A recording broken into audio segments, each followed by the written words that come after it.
Hello friends, बायोटॉपर्स में आपका स्वागत है। तो दोस्तों, आज से हम एक न्यू सीरीज स्टार्ट करने वाले हैं जिसमें हम बायोलॉजी के मोस्ट इम्पॉर्टेंट जो टॉपिक्स होते हैं उनको अलग से वीडियो में कवर करेंगे। दोस्तों, इस सीरीज में जो हमारा पहला टॉपिक है वो है ह्यूमन इवोल्यूशन। दोस्तों, ये जो टॉपिक है आपके बोर्ड एग्जाम के पॉइंट ऑफ व्यू से इम्पोर्टेंट तो है ही, साथ में जो मेडिकल एंट्रेंस एग्जाम होते हैं उसमें भी हर साल 1 से 2 क्वेश्चन इस टॉपिक से पूछ लिए जाते हैं। तो इसलिए भी ये टॉपिक काफ़ी इंपॉर्टेंट हो जाता है। दोस्तों, एनसीईआरटी में क्या है, इस टॉपिक को काफ़ी कॉम्प्लिकेटेड वे में समझा रखा है।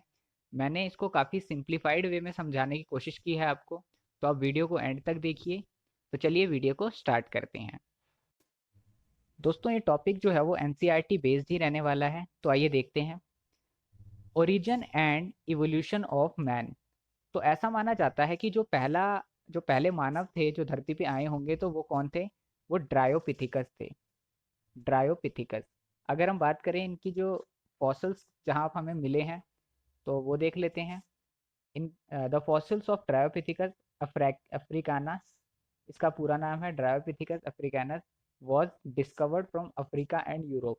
इनके जो फॉसिल्स हमें पाए गए हैं वो अफ्रीका और यूरोप से पाए गए हैं।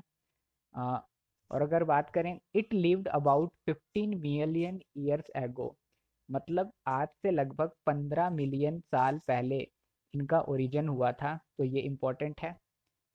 नेक्स्ट देखते हैं। Dryopithecus and Ramapithecus were hairy and walk like gorilla and chimpanzee. जो ड्रायोपिथिकस थे और जो सेकंड जो है वो रामापिथिकस, ये बाद में आएगा। Were hairy and walk like gorilla and chimpanzee. इनके शरीर पे काफी बाल थे और ये कैसे चलते थे? गोरिल्ला और चिंपैंजी की तरह चलते थे। Ramapithecus was more man like while Dryopithecus was more ape like. जो रामापिथिकस थे वो जो आज का जो मानव है उसकी तरह लगते थे, जबकि जो ड्रायोपिथिकस है वो एप की तरह थे, मतलब जो वानर होते हैं उनकी तरह थे। तो इससे पता चलता है कि जो ड्रायोपिथिकस हैं वो मॉडर्न मैन जो है होमोसेपियंस उनके डायरेक्ट एंसेस्टर नहीं है। तो आगे देखते हैं। ये था ड्रायोपिथिकस का। अब है रामापिथिकस। तो रामापिथिकस, ड्रायोपिथिकस के बाद कौन आया? रामापिथिकस। इनके जो फॉसिल्स हैं वो हमें कहाँ से मिले हैं ये भी देख लेते हैं। Shivalik hills of India, India में जो शिवालिक हिल्स हैं वहाँ से इनके फॉसिल्स मिले हैं, तो ये इम्पोर्टेंट है। और इनका जो ओरिजिन हुआ था वो भी लगभग 14 to 15 मिलियन ईयर्स पहले हुआ था। तो ये थी इन्फॉर्मेशन रामापिथिकस के बारे में। आगे देखते हैं। नेक्स्ट आते हैं हमारे ऑस्ट्रेलोपिथिकस। तो इनका जो फॉसिल्स हमें देखने को मिले वो थे हमारे तुआंग इन अफ्रीका। अफ्रीका से इनके जो फॉसिल्स हैं वो हमें देखने को मिले। और ये कब रहा करते थे? आज से 2 मिलियन ईयर एगो, आज से लगभग 2 मिलियन साल पहले इनका ओरिजिन हुआ था। दोस्तों, जो भी मैं बता रहा हूँ इस वीडियो में आपके लिए बस वही उतना ही इम्पोर्टेंट है। इसके अलावा एक भी क्वेश्चन आपका बाहर से नहीं आएगा। जितना आप इस वीडियो में देख रहे हैं उसके एक भी क्वेश्चन आपका बाहर से नहीं आएगा। तो आप वीडियो को बस ध्यान से देख लीजिए। नेक्स्ट हम बात करते हैं इसके कैरेक्टरिस्टिक्स की। तो ऑस्ट्रेलोपिथिकस जो थे उनकी हाइट की बात करें तो वो 1.5 मीटर हाई थे। आगे देखते हैं। Evidence show that they hunted with stone weapon. ऐसे एविडेंस मिले हैं कि ये जो है पत्थर के औजारों से शिकार किया करते थे। और दे आर ओमनीवोरस। ये कैसे थे? ओमनीवोरस थे, बट एसेंशियली ईट फ्रूट। तो ये ओमनीवोरस थे बट ये ज़्यादातर क्या खाते थे? फ्रूट ही खाना पसंद करते थे। नेक्स्ट आगे देखते हैं। It's brain capacity was about 500 cc। इनकी जो ब्रेन कैपेसिटी थी वो कितनी थी? 500 cc। तो ये एक इम्पॉर्टेंट चीज़ है, इसको ये नोट कर लेना। ब्रेन कैपेसिटी तो सभी की इम्पोर्टेंट है, इससे रिलेटेड एक क्वेश्चन आपके एग्जाम में पूछ लिया जाता है। नेक्स्ट हम बात करते हैं होमो हैबिलिस, जिनको टूल मेकर भी कहा जाता है और हैंडीमैन भी इनको कहा जाता है। तो इनके जो फॉसिल्स हैं वो हमें ईस्ट अफ्रीका से मिले थे। The first human like being the hominid was Homo habilis. ये जो होमो हैबिलिस थे वो सबसे पहले मानव जैसे दिखने वाले थे, इसलिए इनको होमो हैबिलिस कहा गया। अगर हम बात करें इनके कैरेक्टरिस्टिक की, तो he was about 1.2 to 1.5 metre tall. इनकी जो लंबाई थी वो 1.2 से 1.5 मीटर थी। They probably did not eat meat, ये मांस खाना पसंद नहीं करते थे। इनकी जो क्रेनियल कैपेसिटी है वो है 650 से 800 सीसी तक। और they was capable of making tools, ये वेरी इंपॉर्टेंट है, इसलिए इनको टूल मेकर भी कहा जाता है कि ये जो औजार थे वो बनाने में माहिर थे। नेक्स्ट हम आगे देखते हैं। नेक्स्ट हम बात करते हैं होमो इरेक्टस की। दोस्तों इन्हीं को जावा मैन और पीकिंग मैन के नाम से भी जाना जाता है, तो ये इम्पोर्टेंट है, इसको याद कर लेना, जावा मैन और पीकिंग मैन। आइए देखते हैं इनके जो फॉसिल्स हैं हमें कहाँ पे मिले थे। तो जावा एप मैन जो होते हैं उनके जो फॉसिल हमें मिले थे वो central Java island of Indonesia में इसके फॉसिल पाए गए थे। पीकिंग मैन की बात करें तो इनके जो फॉसिल्स हैं हमें पीकिंग, जो कि बीजिंग जिसे आज कहा जाता है, वहाँ से मिले थे। ये चाइना का कैपिटल है, तो चाइना में हमें पीकिंग मैन के फॉसिल मिले हैं। और ये कब रहा करते थे? आज से लगभग 1.5 मिलियन ईयर्स एगो, एक 1.5 मिलियन साल पहले इनका ओरिजिन हुआ था। बात करें इनके कैरेक्टरिस्टिक की, तो इनकी जो हाइट थी वो 1.65 से 1.75 मीटर टॉल थी। इनकी जो क्रेनियल कैपेसिटी है वो कितनी थी? 900 सीसी इनकी क्रेनियल कैपेसिटी थी। बात करते हैं आगे। There is a clear evidence of the use of fire by it, Homo erectus probably eat meat. मतलब हमें क्लियर एविडेंस पाए गए हैं इनके द्वारा आग का इस्तेमाल करने के। तो इसका मतलब होमो इरेक्टस जो थे उन्होंने सबसे पहले फायर का यूज़ किया था। होमो इरेक्टस प्रोबेबली ईट मीट, ये ज़्यादातर मांस खाना पसंद करते थे, तो ये भी इम्पोर्टेंट है।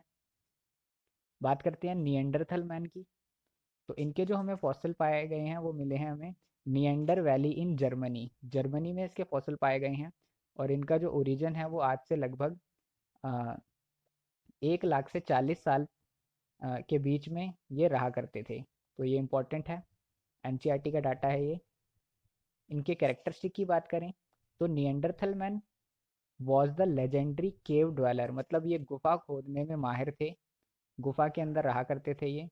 दे use hide to protect their body against harsh climate, मतलब ये क्या करते थे, अपनी बॉडी को कवर करके रखते थे जो खराब क्लाइमेट से बचाने के लिए। It is believe that he buried his death with flowers and tools, जब इनके जो साथी थे उनमें कोई मारा जाता था तो वो उनको दफनाया करते थे। आगे है it's brain capacity was about 1400 CC, तो ये वेरी इंपॉर्टेंट है, इनकी जो ब्रेन कैपेसिटी थी वो कितनी थी? 1400 CC. It is usually considered that Neanderthal man did not evolve in Homo sapiens, ऐसा माना जाता है कि जो आज के जो मानव है जिसको होमोसेपियंस कहा जाता है उनका जो ओरिजिन है वो निएंडरथल मैन से नहीं हुआ है, ये वेरी इंपॉर्टेंट है। तो किससे हुआ है आगे हम देखेंगे। नेक्स्ट आते हैं क्रोमैग्नन मैन। इनके जो फॉसिल्स हैं वो हमें क्रोमैग्नन रॉक ऑफ फ्रांस से मिले थे। फ्रांस में जो क्रोमैग्नन रॉक है वहाँ से हमें इनके फॉसिल्स पाए गए थे। तो आगे देखते हैं। It was lived about 34,000 years ago, आज से लगभग 34,000 साल पहले इनका ओरिजिन हुआ था। He is regarded as the most recent ancestor of today's man, इनको हम जो आज का जो मानव है उनका रीसेंट एंसेस्टर भी मान सकते हैं या कह सकते हैं। इनके अगर हम कैरेक्टरिस्टिक की बात करें तो Cro Magnon man had about 1.8 metre tall, इनकी जो लंबाई थी वो कितनी थी? 1.8 मीटर थी। आगे देखते हैं। His cranial capacity was however somewhat more than our beings about 1650 CC, मतलब इनकी जो क्रेनियल कैपेसिटी है वो अभी का जो मानव है जिनको होमोसेपियंस कहा जाता है उससे भी ज़्यादा है। कितनी थी? 1650 CC. It is therefore believed that Cro-Magnon man was somewhat more intelligent and culture than man of today. इसलिए ऐसा माना जाता है कि जो क्रो मैग्नन मैन थे वो काफ़ी ज़्यादा इंटेलिजेंट थे आज के मानव से, और काफ़ी विकसित भी थे, वो काफ़ी कल्चर थे। आइए आगे देखते हैं। A number of cave painting done by Cro Magnon man have been discovered. ये क्या करते थे, गुफाओं में चित्रकारी किया करते थे, ऐसे एविडेंस पाए गए हैं। He was the direct ancestor of the living modern man. इनको हम मॉडर्न मैन का, जो आज के जो मानव है, उसका डायरेक्ट एंसेस्टर इनको हम मान सकते हैं। तो क्रो मैग्नन मैन जो थे वो होमोसेपियंस जो आज का जो मानव है उनके डायरेक्ट एंसेस्टर हैं, जबकि जो नियंडरथल मैन है वो नहीं है, इस बात को याद रखना। नेक्स्ट आते हैं मॉडर्न मैन, जिनको होमोसेपियन कहा जाता है। इनके जो फॉसिल्स हैं वो हमें अफ्रीका में से देखने को मिले हैं। It was about 25 years ago. ये कब आए थे धरती पर, आज से लगभग 25,000 साल पहले। They start separate all over the world about 10,000 years ago. मतलब 10,000 साल पहले ये पूरी धरती पर फैल गए थे। 25,000 साल पहले आए थे और 10,000 साल पहले ये पूरी धरती पर फैल गए थे। Agriculture come around 1,000 years back and human settlement start. तो मानव ने जो है वो 1,000 साल पहले खेती बाड़ी करना स्टार्ट कर दिया था, और उसके बाद से ह्यूमन सेटलमेंट जो है वो स्टार्ट हो गई थी। इसकी क्रेनियल कैपेसिटी की बात करें तो जो मॉडर्न मैन की क्रेनियल कैपेसिटी होती है वो होती है 1450 सीसी, 1450 सीसी। तो ये इंपॉर्टेंट है, इसको नोट डाउन कर लेना। बात करते हैं chronological order of human evolution from early to recent. मतलब आपसे ये क्वेश्चन भी पूछा जाता है कि आपको क्रोनोलॉजिकल ऑर्डर में लगाना है, जो पहले आया था और जो बाद में आया है। तो सबसे पहले कौन आया है, सबसे पहले ड्रायोपिथिकस, देन रामापिथिकस, उसके बाद ऑस्ट्रेलोपिथिकस, उसके बाद होमोसेपियंस, होमोसेपियंस के बाद होमो इरेक्टस, जिसको जावा एप मैन और पीकिंग मैन के नाम से भी जाना जाता है, उसके बाद Neanderthal man, Cro Magnon man, then सबसे लास्ट में होमोसेपियंस। तो दोस्तों ये था ह्यूमन इवोल्यूशन से रिलेटेड एक छोटा सा माइंड मैप। अगर आपको इस टॉपिक से रिलेटेड कोई भी क्वेरी है तो आप कमेंट सेक्शन में पूछ सकते हैं।